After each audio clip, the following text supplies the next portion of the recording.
Hello, hoop heads, and welcome back to Jersey Jump Shot, the first and only podcast dedicated exclusively to college basketball in the Great Garden State. I'm Jerry Carino, and we're coming to the end of my 22nd season on the Jersey College Hoops beat. And although our team stopped playing 2 weeks ago, the news keeps coming. The latest bombshell is that Kevin Willard is back in the Big East with Villanova. Joining me to digest this whopper and talk a little shop is my good friend from the New York Post, the dean of Big Apple College hoops coverage, and a guy who knows Kevin very well from having covered the Hall closely for years, Zach Braziller. Zach, what do you make of this earthquake of a coaching change? Wait, I'm a dean now? I'm not that old, man. Come on. It's kind of hard to wrap my head around that Kevin Willard is coaching at Villanova after all the battles he had with those great, with those great Seton Hall teams with Carrington and Whitehead and Delgado. Yep. And all those times he got buried in Philly by Jay Wright. And he obviously won a few big ones himself. Never forget that Big East tournament championship game. It's college basketball. So the way it is now, nothing should surprise you. But, man, it's going to be so weird. My first trip to Philly and Kevin Willard's on the sidelines at Villanova. I hope they got – you think he has a good sweater vest to wear? You think they got – Perhaps a cardigan. Maybe he'll get some calls now in that series, Zach. Probably no chance. All of a sudden, Villanova's going to get no calls. They're going to get a brutal schedule. I can't wait for him to complain and say, man, I can't wait for the first time they lose, they get a bad whistle. And he's like, man, Jay would have gotten that call. Commissioner Kevin, we should call him that, right? Oh, God. Commissioner Jay. Will Kevin get a technical foul rescinded? Remember Jay Wright at the Rock got one rescinded in 2019? No shot for Kevin, right? I mean, no. He'll probably get extra tax. Look, as someone who has a personal relationship with Kevin, and I really like him personally. I love it. I think it's great for the Big East between him and Rick Pitino. Yes, you lose Sean Miller. You lose one good coach, but you bring in two good coaches. I think Rick Pitino has really become a very good coach. He did a great job with New Mexico this year, and we all know Kevin got Maryland to the Sweet 16, and he's going to look. I'd be shocked if Villanova's not a very good team next year. He's going to bring in some good players through the portal. We all know they have money. It's been a good month for the Big East, even though the tournament wasn't great. But to add a good coach at Villanova and and Xavier getting Rick Pitino after losing Sean Miller, I think it's a net positive for the league. What does it say about the Big East that they could, poach a coach from the Big Ten? What does it say about the rev share or wherever the Big East is or college basketball is headed? Yeah, I think rev share is a big deal. I mean, the one thing you heard was that Willard was a little worried that with rev sharing that too much was going to go to football. And schools like Villanova, like St. John's, Creighton, UConn, Marquette, right? That's one thing they're going to really have is they're going to have, they're the number one sport at their school. And with revenue sharing coming in, that's really going to help them. I mean, St. John's and some of these others have been at the, forefront of NIL. St. John's has a very healthy NIL, we all know. And now you factor in rev sharing as well. It's a boost. And, it's going to be, we don't really know what the rules are going to be. Nobody seems to know. We'll see when this settlement gets approved and what happens. But yeah, right. I mean, it's a positive. I don't think there's any question about that, that it should help this league.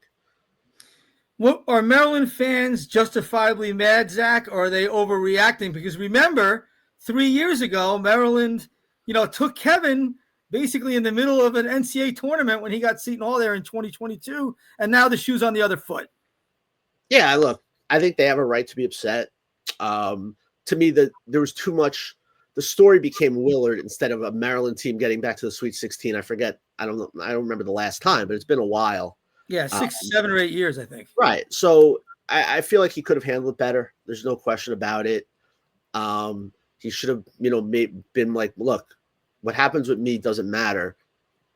Let's just not worry about the reports or any of that other stuff and just focus completely on this team because they had a really good year and they made the Sweet 16 and that's kind of gotten swept under the rug. And it was just all about kind of him and calling the website TMZ and But the reporter in you, Zach, has to appreciate Kevin sort of being honest about Maryland's rev share situation. I mean, what does Maryland want to be? Do they want to be a 6-6 football school whose team, makes the Eat My Shorts Bowl every year? Is that a bowl game? The Eat My Shorts Bowl? It might as well be. Is that what Maryland wants to be? Or do they want to win, Final Fours and national titles in basketball? That's kind of the question Kevin laid bare.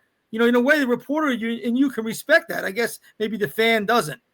Yeah, no, I mean, I respect it. I just, like I said, I understand why the Maryland fan would be upset about it, because it became too much of what's going to happen with him and not enough about the current team and their run to the Sweet 16.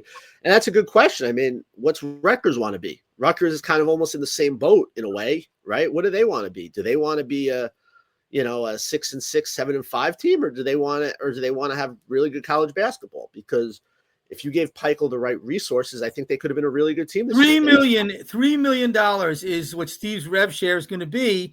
That doesn't seem like a lot, Zach. For Peichel, and that doesn't seem like a lot compared to his peers. Yeah, I mean, you're going to have Big East schools are going to, have at least probably 2 million more than that. And then it's not just about that. Then NIL, is probably going to be going to football as well. So it's, it's going to be interesting just to see how schools handle this, see how NIL works. I don't think people really know, honestly. We don't. I'm going to give you a quote from 2021. I want to stay with this Maryland fan thing for a minute. From 2021, this is a quote: "That fan base made it so miserable that it wasn't worth it anymore. The toll that it was taking on him and his family." That's on Mark Turgeon's, resignation in November, less than a year and a half after winning the Big Ten title. That quote is from Mark Few, the Gonzaga coach, about Mark Turgeon. Is the Maryland fan base toxic? Do they have too high expectations for what they're willing to put into it? Is there something to that maybe that Kevin wasn't comfortable there? He didn't see a return on investment that was worthwhile, that, Turgeon also felt that heat. Is there something to that or no?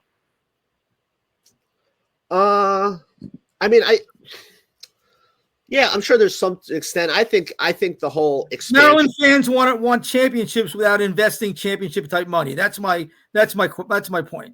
Right. I think a big thing for Kevin was being in the Big Ten is, number one, it's really hard. Number two, you got to make all these trips out west. The travel stinks. It stinks. Travel stinks. I mean, the one thing I've heard is he wants to be back in the Big East. His family wants to be back in the area. Not that Maryland's like a hike, but they wanted to be closer to where they grew up. And yeah, the main line of Villanova is going to look a lot like Westfield, like where they lived for the last 12 years in New Jersey, where they really enjoyed living there. There's going to be towns like that around Villanova. There's nothing like that in College Park. Right. But I think the whole being in this brutal league where you got to make all these crazy trips, that's rough. And the Big East doesn't have that. And the Big East, it's all about basketball. It's all anyone cares about. Right. So I think that. And now there's a tangible number to that too. I saw reports coming out of Maryland saying Kevin was going to get $4.5 million in his rev share. Okay, that's more than Rutgers is getting, but you know what? That's less than Shaheen Holloway is going to get. And people consider Seton Hall to be like the low end of the Big East financially. Maryland's investing less in their rev share than Seton Hall is. So that kind of tells you about why he ran out of town there. Right. Zach, yeah, fair. What kind of fit do you think Kevin is at Villanova? It's a good question. I mean, look, after the last few years where they had really talented rosters that didn't sniff the NCAA tournament, it's one thing. So I think it's like kind of a soft landing, at least at the start, because, if they make the tournament and lose in the first round or the second round, fans aren't going to be upset. If that would have happened right after Jay Wright, it's a different ballgame, because they've gone through the last 3 years of missing the tournament and being so disappointing in relative to their talent. I think the expectations aren't going to be as high as they had been otherwise. He's going to bring in good players. I don't think we have any doubt about that. It's going to be a different kind of style than Villanova fans are used to. He's not Jay Wright. He's not going to look to just replicate Jay Wright. And I know Neptune did some different things, but yeah, I mean, look, if he wins, he'll be fine, and I expect he'll win. Well, winning's relative, right? I mean, winning for Kevin has been always making the NCAA tournament, and he'll do that. We know he's going to. So after Colin Neptune, not even getting there, he'll look good. But winning at Villanova is really about like the championship banners, right? And so that's kind of the difference. But you think maybe the bar's been lowered a little bit? Yes, but I think initially he doesn't have to do that, right? And he's going to have plenty of money. He's going to get guys better. He's going to bring in good players. Like, I don't see how he won't do well there. Now, in 4 years, and they haven't made a Elite Eight or Final Four, will people be upset? Maybe. I'm not going to rule that out, but at least the first few years, just bringing them back to being a good, consistent basketball team, he'll do, and I think people will be happy with that. I told, my father-in-law is a Villanova alum, and he's been, beside himself these last 3 years, and I told him, you know what, you're a spoiled brat.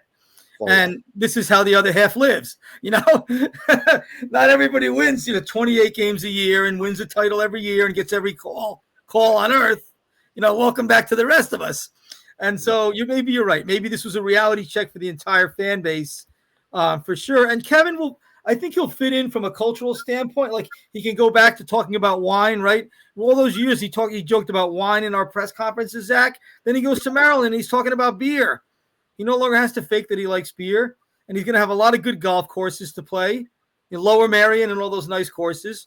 So he'll probably be a pretty good fit with that Villanova sort of country club set. I think nobody's going to be Jay.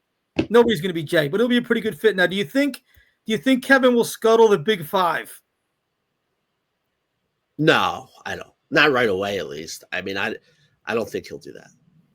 I'll just say not right away. That's what I'll say to that. Yeah, so, right away. He might, but eventually, but no, not right away. All right. We had to fight him to keep that Rutgers series going with Seton Hall. He's not big on these rivalry games, so we'll see how that sits over time. I agree. He'll go through it a year or two and then maybe make a judgment if he hasn't already. Okay. A couple other questions for you, Zach, about the NCAA tournament. First of all, what do you think? What do you think of it so far? There's been a lot of teeth gnashing about the lack of upsets, Cinderellas, great games. I kind of fall on the teeth gnashing side. Do you look at it differently? What do you think of how it's got 4 1 seeds in the Final Four? What do you think of this? I think the storylines stink, but the games could be great.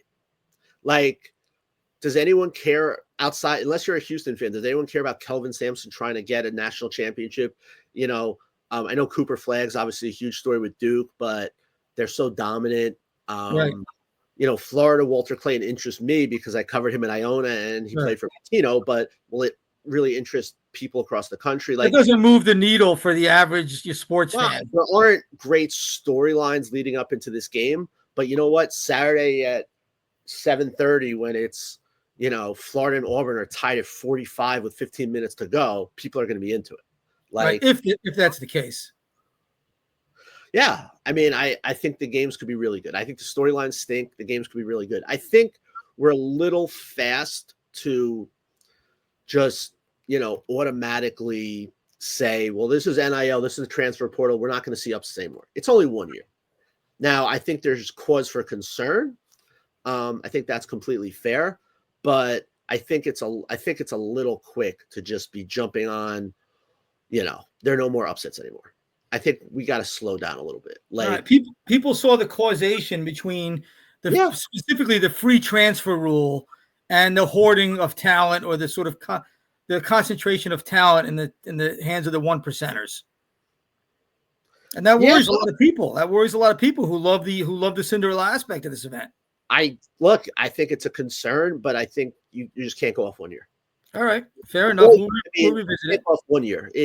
The sport was really good at the top this year. We saw it all season.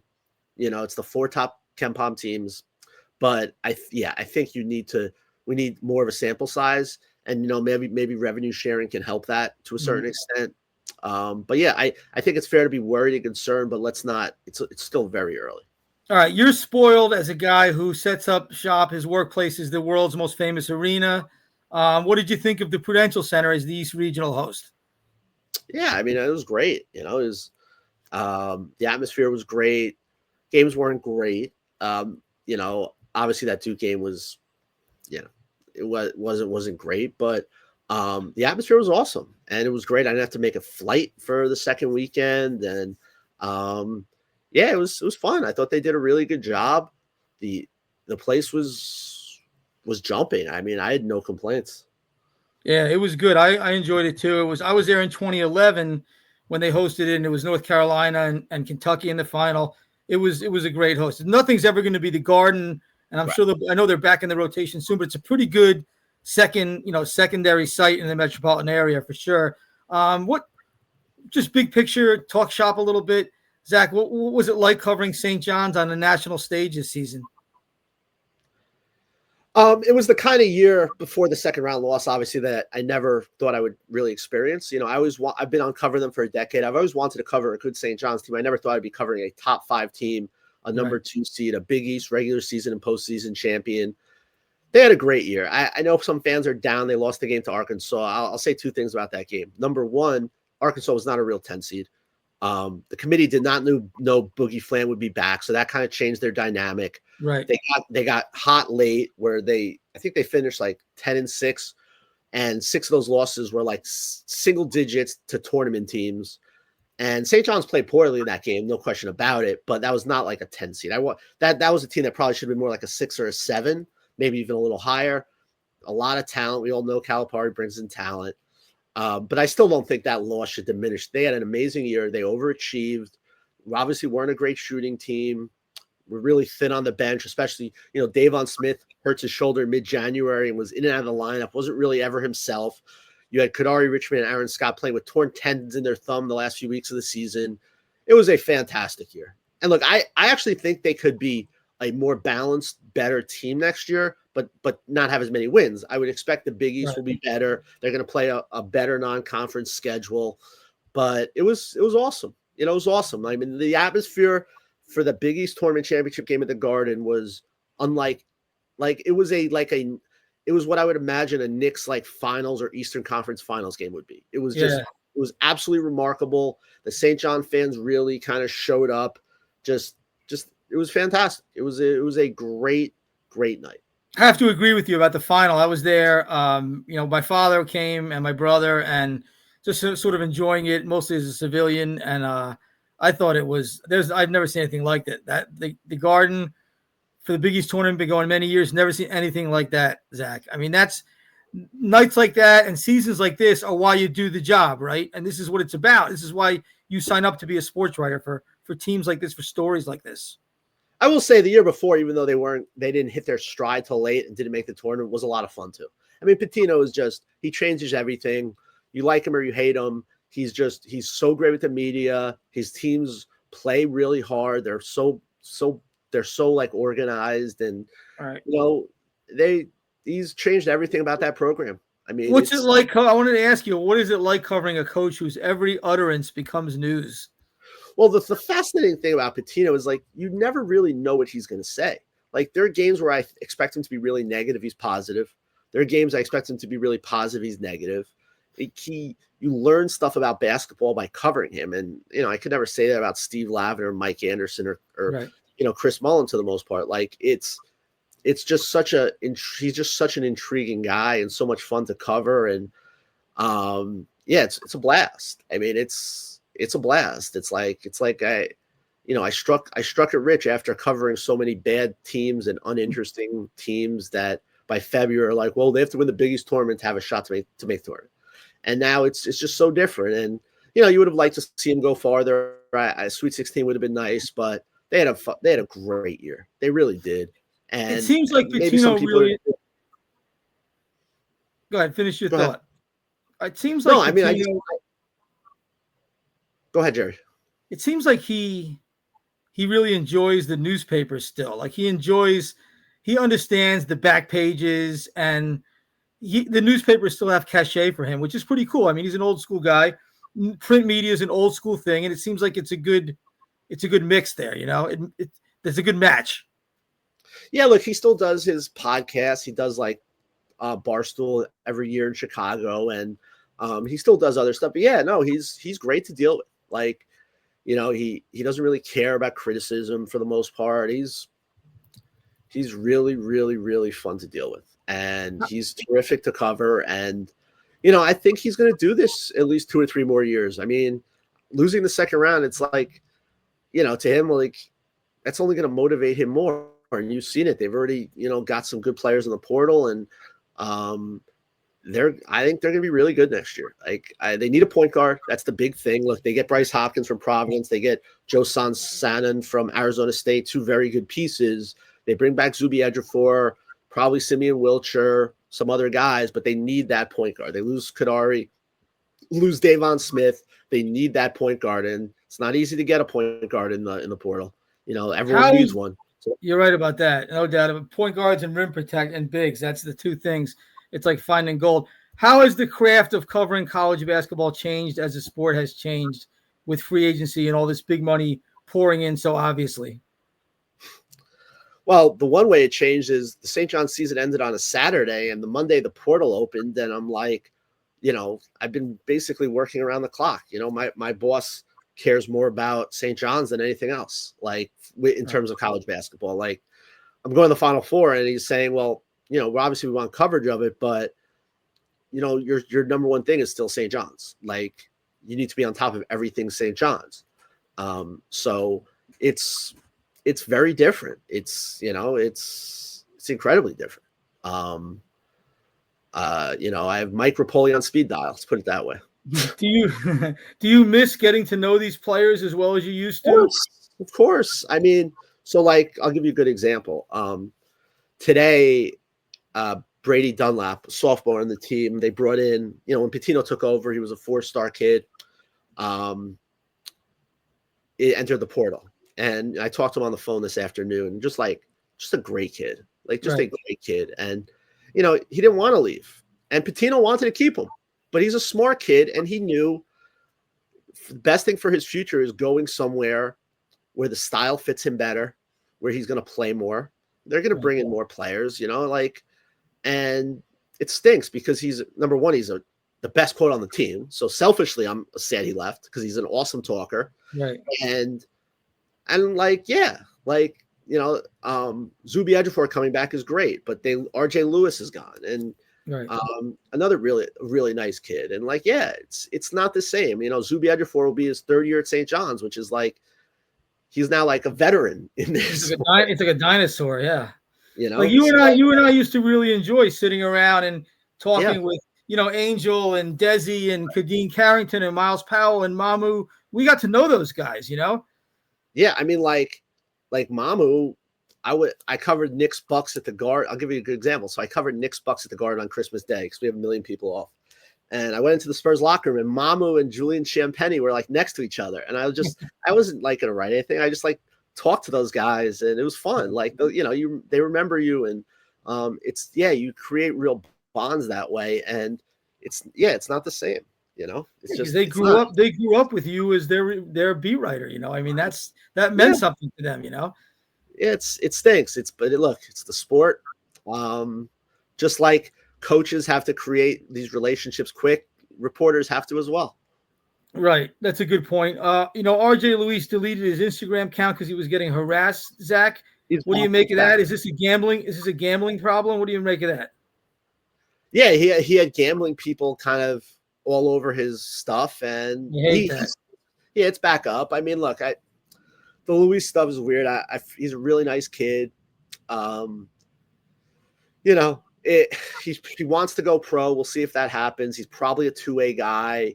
He might end up transferring for big money. I think both sides agreed it was just best to part ways. And he had some, there was some stuff that the staff had been working with him that just kind of blew up in that Arkansas game. But he doesn't. No one deserves to be harassed on social media. Of course not. It was, it was. I don't mean it was. I probably wasn't even St. John's fans. It probably was gamblers. It was gamblers. That's what I had heard. Yeah, that you see that a lot, unfortunately. Right. All right. Does college basketball still have its charm, Zach? Can we still? It's so different now, but can we still retain some of that charm that we fell in love with, or is it just like the minor leagues now? I mean, I think if you look for it, you can find it, but it's not as nearly out in the open as it used to be. A pretty good example, Hofstra last week announced its 2 best players were coming back. Cruz Davis and then Jean, I can't pronounce his last name, but he's one of the best players. And now today it gets leaked that he's entering the portal. And, I guess he has an agent who convinced him I could get you more money in the portal. It stinks. I mean, Hofstra, the kid agrees to come back. And they probably had Hofstra doesn't have a ton of money, but they gave him what they could. And now instead of having their 2 best players back, they only have one of them. And, for a program like that, it's really hard. It's just, I'm sure they'll go and find guys. And Hofstra's done well for the most part of developing players and finding down transfers. But yeah, it's not the same. But you know what? We're still going to watch the games. We're still going to cover the games. It's still fun. It's not the same. But to be fair, maybe it shouldn't be the same. Because for how long were coaches and administrators in schools making millions of dollars off these kids' backs? So they should get paid. Maybe it's not. I guess my thing is not so much about the payment; it's about the portal. But yes, I agree with you on that. We need rules. I've been a promoter. They need contracts. You need 2-year contracts. Where a kid can only get out of it if his coach leaves or his coach is fired or something, and a team can't just run a kid off after a year if he's not good enough. You can't have this annual free-for-all. And I've been on this for months. It's just, it's not healthy. You can't have an annual free-for-all. All right. Last question. I know we've gone over and you're very generous with your time. I'll make it up to you in Brewskis at some point. Kevin Willard, with Villanova's resources, Villanova's cachet, within 5 years, the chances that he has them in a Final Four. High, pretty high, fair, poor. What do you think? Long shot? Within 5 years, Final Four. Fair. Okay. Fair. All right, we'll leave it at that. Zach Braziller, the dean of New York college hoops, my equivalent across the river, with less hair but also less gray. Thanks for coming on, Zach. All right, man. Have a good one. I appreciate you. Enjoy the Final Four. I'll be reading. I'll try. Thanks, Jared. Thank you, sir. All right, I'm going to continue on here. We appreciate Zach coming on. Zach and I are old friends. He does a great job, and I know you read him in the New York Post. His coverage of St. John's, the Big East, and college basketball in general is outstanding. Okay, and we agree to disagree. I love having Zach on. We don't agree on everything, even though we get along really well. He gives Maryland fans a pass. I think they're raging hypocrites because now they get to see what it feels like to be downriver, not to be at the top of the food chain. It kind of stinks, right? It kind of stinks when someone bigger comes along and poaches your coach. I think Seton Hall fans felt a version of that 3 years ago, although not nearly as mad because I think Seton Hall knows where they stand, and most fans were grateful for the 12 years Kevin gave him. He pulled the program out of the ashes. I don't know that Maryland fans understood where they stand in this changing world, and this was like a wake-up call. Unless they're going to invest more, and $4.5 million, that ain't enough, folks. So the 6-6, eat my shorts bowl. Here we come. All right. Anyway, moving on. Rutgers. Let's talk Rutgers real quick. Steve Peichel, we met with him last week. He's returning, I think, 4 players. Dylan Grant, who I believe is a Big Ten starter caliber forward. JaMychal Davis, Bryce George, Emmanuel Akboli seem very likely to come back. Lathan Somerville goes into the portal. Very talented, skilled freshman, big, good size. Doesn't really fit the system. Doesn't really fit that rim protector mold. Played poor defense. All freshmen do, but it was hard to foresee him becoming that rim protector Rutgers desperately needs. He's asking for a ton of money, apparently, which Rutgers does not have. It was $3 million. It's really not that much. That was my big takeaway is, that might not be enough. They do get the extra $1 million from the Vegas tournament. So probably not a cost-efficient move to pay him 7 figures when he can't protect the rim. And that's what you need for Rutgers. Peichel said his top priority is a rim protector. Then he wants a wing shooter, and a combo guard was interesting. I think he feels like some combination of incoming freshman Lino Mark and JaMychal Davis can run the offense next year. We'll see. Is Tariq Francis the combo guard from NJIT, who has long-standing ties to Brandon Knight? Terrific player, scored 20 points a game, but several levels down, I might add. But it's a guy who could possibly translate up. We'll have to see if he's that guy. So Rutgers does want to return to their defense-first identity, which I think is a great idea. You are who you are. It's hard to change who you are, and that's what not only can work, not only what Steve Peichel knows, but it can work on the budget Rutgers has. If you find the right grinders with enough experience, and you don't have to get them up to speed too much defensively, I think it's possible for Steve to sort of recreate what he had 2020, 2021, 2022 to some degree. I don't think Rutgers is going to be able to hoard the talent, to put up Alabama-type offensive numbers on their budget. So we'll see about that. A general manager, the Rutgers is hiring one. Steve said basically they need someone to do contract work and salary cap and all that stuff. Totally true, of course. They need they need an attorney or someone with an attorney-like background. Totally true. Steve said this is not really a basketball evaluation job. That may well be true, but I have to believe that whoever they hire is going to have a basketball background. And so I don't think they're going to hire somebody who has no basketball background. It's just going to be a lot of emphasis on the legal side. Look, and this goes for Seton Hall and Shaheen Holloway too. You have to understand the general manager does not mean they're in charge of the coach. This is not pro sports. The general manager, the coach is still going to make the decisions on the personnel. I mean, there's no general manager in all of college basketball who has the final call on personnel. Now, can a general manager help with player valuations, negotiations, what they might be worth with what Rutgers or Seton Hall has to spend? Yes. And that's probably what you're going to see to some degree here. But like Steve Peichel and his coach assistants are going to pick the players.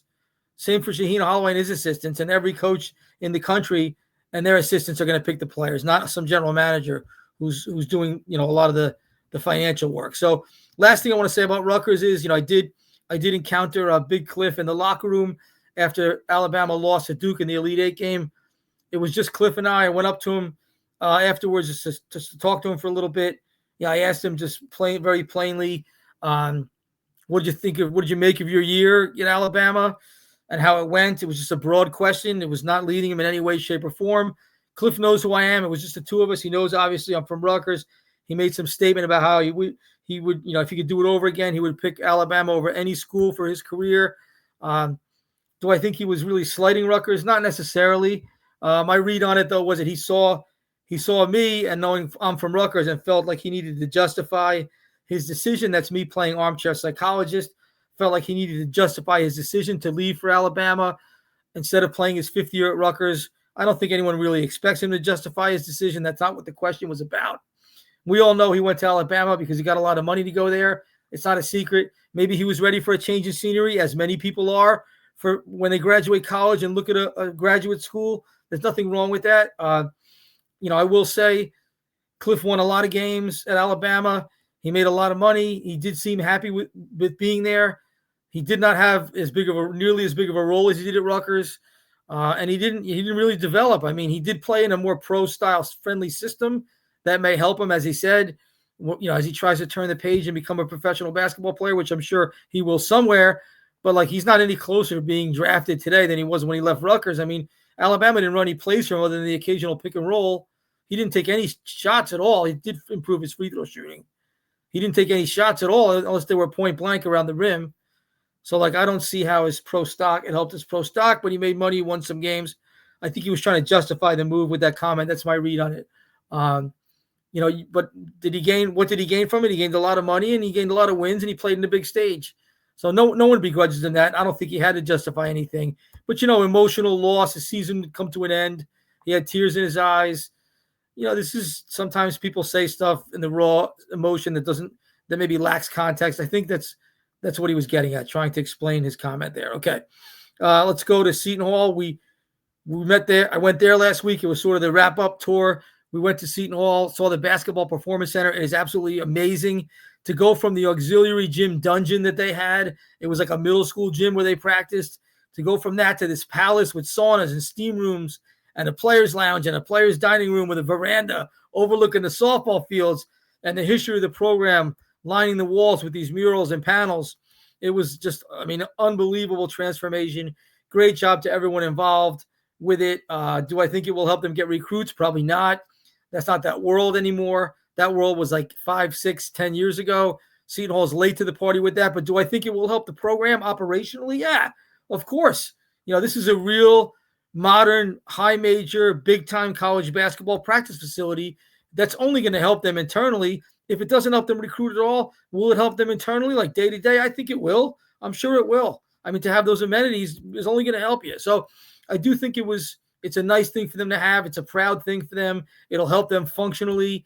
It was incredible. I did notice, Miles Powell, he was on the wall, and it made me think, boy, you hope one day he reconciles with Seton Hall. It's a shame what happened there, the falling out with Miles' lawsuit, which, as I've said before, I think that's, to me, it says more about Miles than the school that he's suing them. Tony Testa has always gone out of his way to go the extra mile to keep athletes from playing unless they were 1,000% healthy. That's been my observation.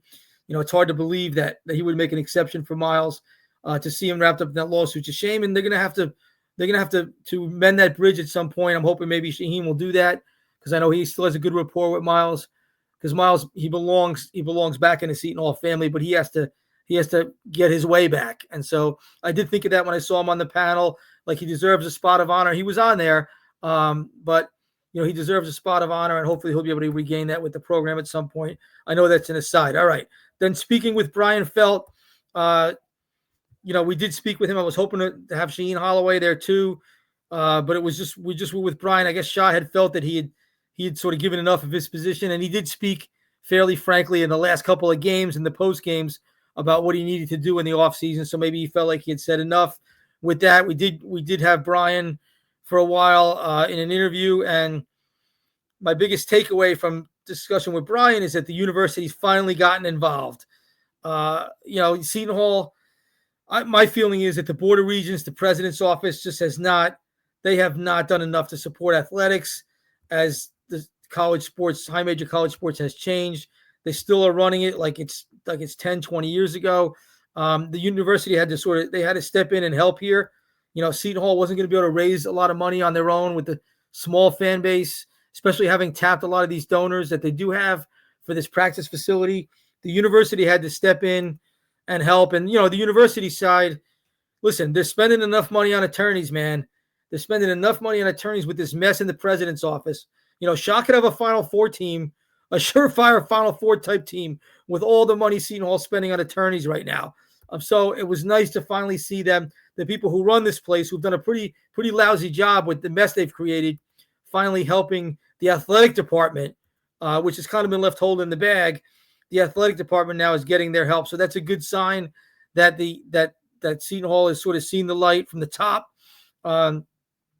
And so, I mean, Brian didn't give us the numbers, but the impression I get is Shaw's going to have $5 million at his disposal or thereabouts. It could be a little bit off one way or another, but like last year, 1.5, this year, more than triple that to build a roster. And so that's really helpful.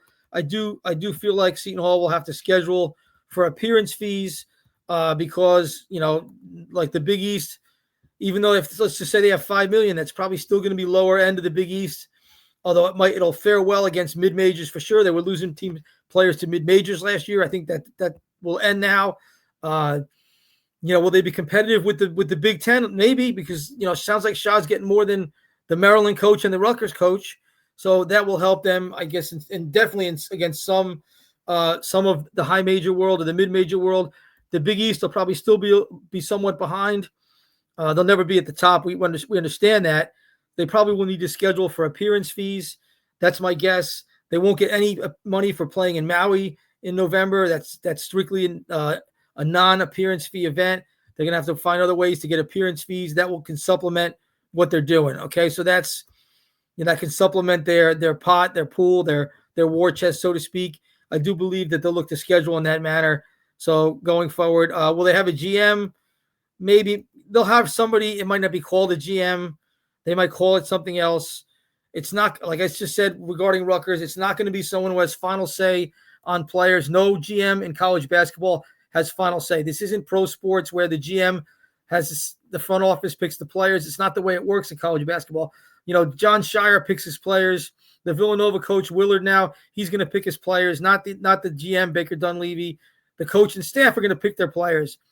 The GM's there for logistical purposes, legal purposes, negotiation purposes. And you think they have a basketball background, yes, so they can help maybe be a sounding board for valuations. Like a hard thing is, what is someone worth?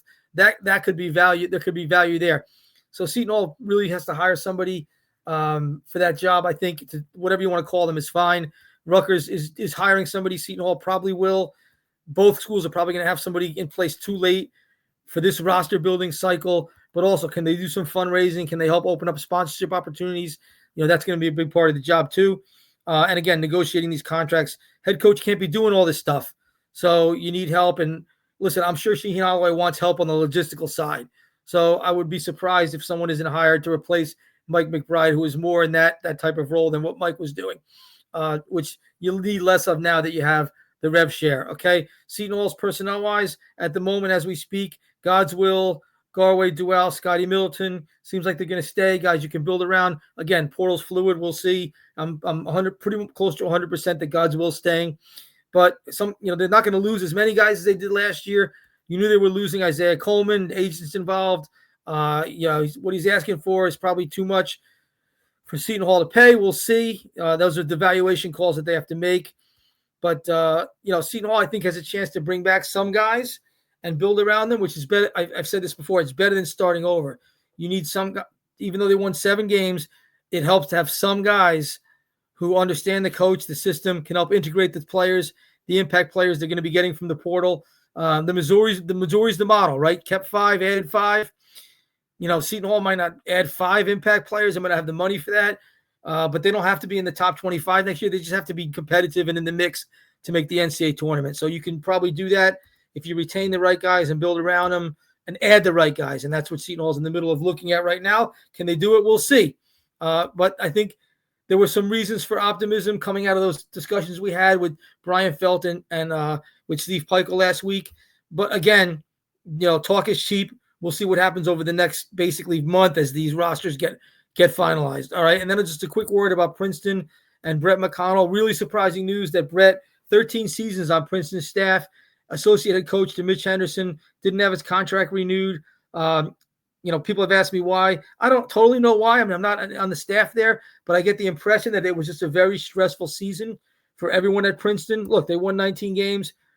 Compared to whatever else happened in New Jersey, that was great. But for Princeton, the bar is higher. They were expected to win the Ivy League. They didn't come close. So I think there was a lot of stress. And when there's a lot of stress, these things happen. This is a very high stress, high intensity, high pressure cooker endeavor, coaching college basketball. And so that's why you see, people splitting up, parting ways, whatever you want to call it. I do think Brett's a terrific coach who will help whoever he lands with. If Rutgers was to have an opening, I don't know if they will. I'm not saying they will, but if they were to have an opening, because, people move around, he would be my first call if I was Steve Peichel. Good offensive mind, good eye for talent, good eye for player evaluations, has found a lot of uncovered gems for Princeton. Xavier Lee, Cade Pierce, 2 guys who could really help Rutgers. Nobody was recruiting them out of high school. No high majors. Brett can find you a guy like that every cycle. That's going to make a big difference in your program. And so I think he would be a great asset to Rutgers staff. He's a former manager there. If it comes to it, we'll see. He'll have other opportunities as well. I think he wants to stay in coaching, and I don't think he's ready. He wants to move into a GM type role. I think Brett's a coach, and he's a young, promising coach, and someone will get a very good assistant or associate head coach with him in the very near future. The NCAA tournament, again, I disagree with Zach. I'm very worried about the future of it. I don't think it's a blip. I hope I'm wrong. I think this tournament stinks. It stinks because there's no Cinderellas, and there haven't been a lot of great games. There's been some okay games. We'll see if that changes in the Final Four. 3 of the 4 regional finals, we knew who was winning the whole way pretty much. There are 2 Jersey guys in the Final Four, Chad Baker-Mazzara, who came out of Colonia High School, and Tahad Pettiford from Hudson Catholic. Big role players, key players for Auburn, so we'll be keeping an eye on that. Again, hat tip to the folks at the Prudential Center who did a great job with the East Regional. It was awesome. John Shire loved it. I think there's no doubt in my mind it won't be 14 more years before it comes back. It'll be, every maybe 7, 8, 9 years in the rotation, less than a decade, you'll see it back. And they did a wonderful job. So good job by Seton Hall and the folks who run the Rock. Seton Hall was the host school. Really well done. You sort of an enjoyable end to cover the East Regional to a very difficult season for New Jersey college basketball. Thanks again to Zach, my good buddy, shedding light on all things across the river. And, of course, Kevin Willard. Zach knows him as well as I do, and we'll be fascinated to see how that unfolds on the main line. Of course, you, the fans, will be back. I intend to do at least one more podcast after the championship game and maybe a few more, maybe until the portal closes. I mean, there could be a lot to talk about. I know you'll be listening, and we really appreciate you. Most of all, couldn't do without you. And so we'll see you soon again. Thanks for tuning in on Jersey Jump Shot.